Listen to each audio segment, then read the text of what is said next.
So we've been talking about this one text. I'm on verse 3. So the first 3 lines are talking about our activities of body, speech, and mind.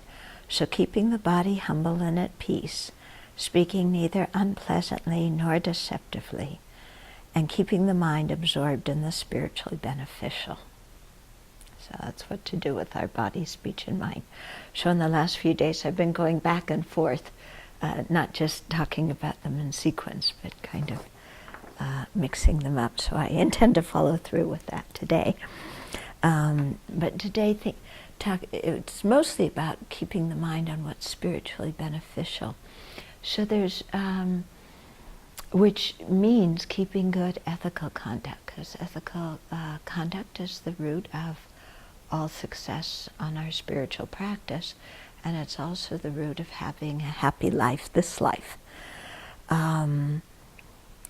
You know, we can see in our own ways, I mean in very gross examples, like the guys that I write to who are incarcerated, you know, there was a lack of ethical conduct at some point, and so they wound up incarcerated.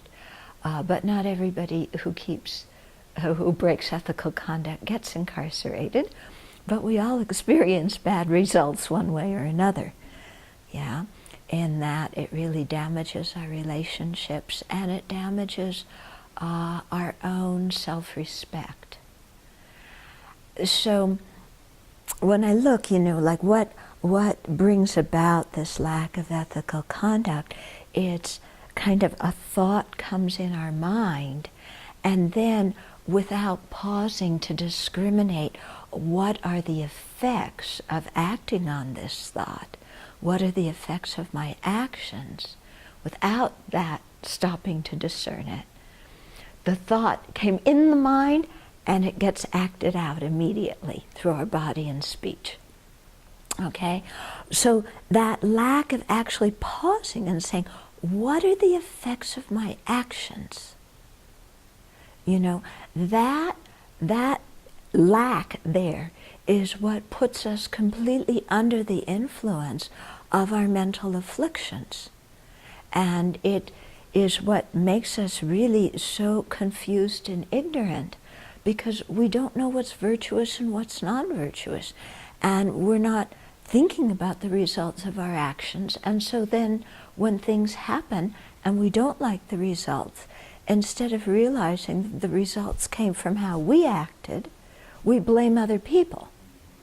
Yeah, and so then we just get more and more tangled up in our lives and more conflict with other people. So I think it's very helpful, you know, when the thought comes in the mind, then to stop and think, okay, if I act on this thought, what are the effects for myself? Okay, start with ourselves. You know, and then we stop and think, okay, well, you know, is this thought going to bring about what the happiness that I'm wanting? Or is it going to destroy the happiness that I'm wanting? Okay.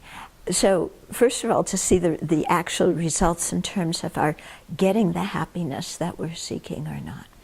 And then also asking in terms of ourselves, if I act out this thought, how am I going to feel about myself afterwards?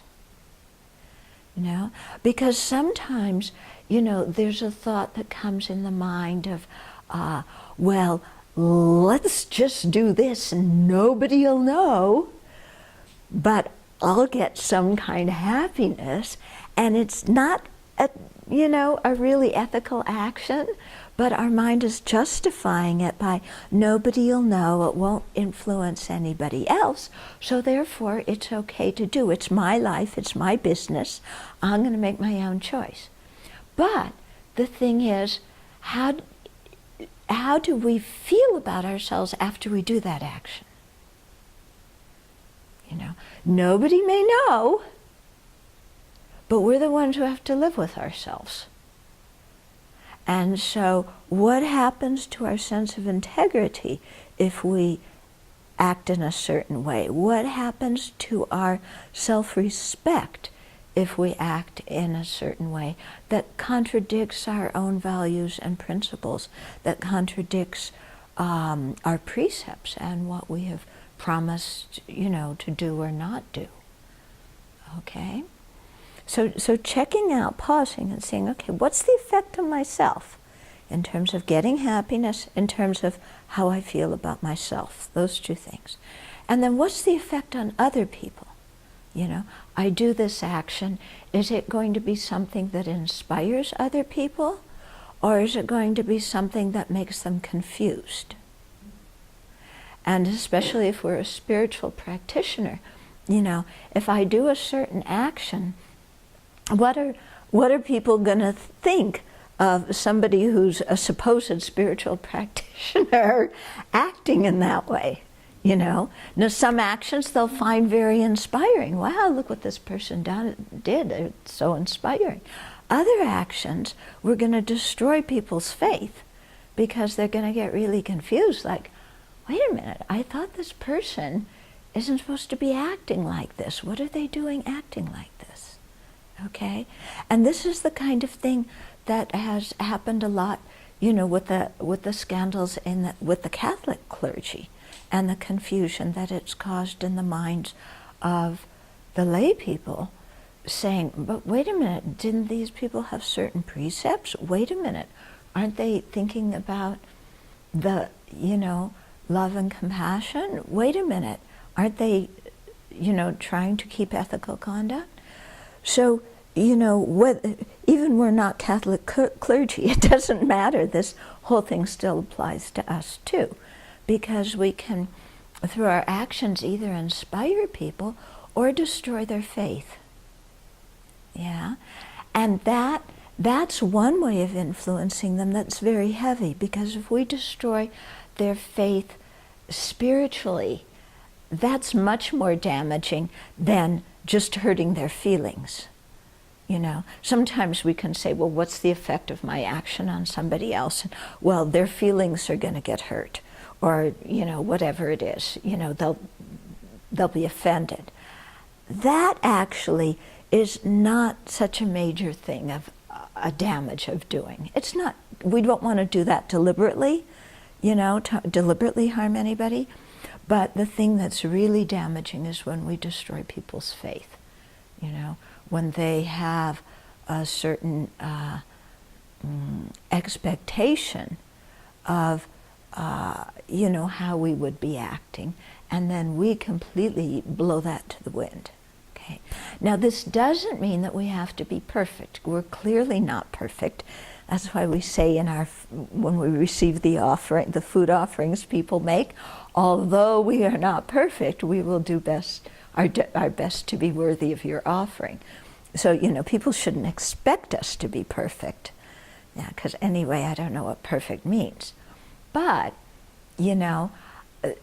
they do know we have certain precepts, or even if you're not, a monastic or whatever, you're just a general spiritual practitioner, or you're a good person, you want to be known as a good-hearted person, then people, there's a certain kind of code in society that's generally accepted about how people should try and act. And so, of course, we all make mistakes, But what I'm getting at is to cut down on the number of mistakes and to cut down on the damage we do, to really pause and think, when thoughts come in our mind, what's the effect on myself, including how I'm going to feel about myself after I do it, and what's the effect on others, including how is it going to affect others spiritually. So if we can slow things down and try and do that, then we're going to be much more peaceful inside. Other people are going to be more peaceful. Our relationships are going to be better. And in terms of creating the cause for happiness in the future, we'll be well on our way to doing that. So I think this is what most of us want to do. We just need some support and encouragement not to mention mindfulness and introspective awareness, so that we can, gradually start to do this more and more.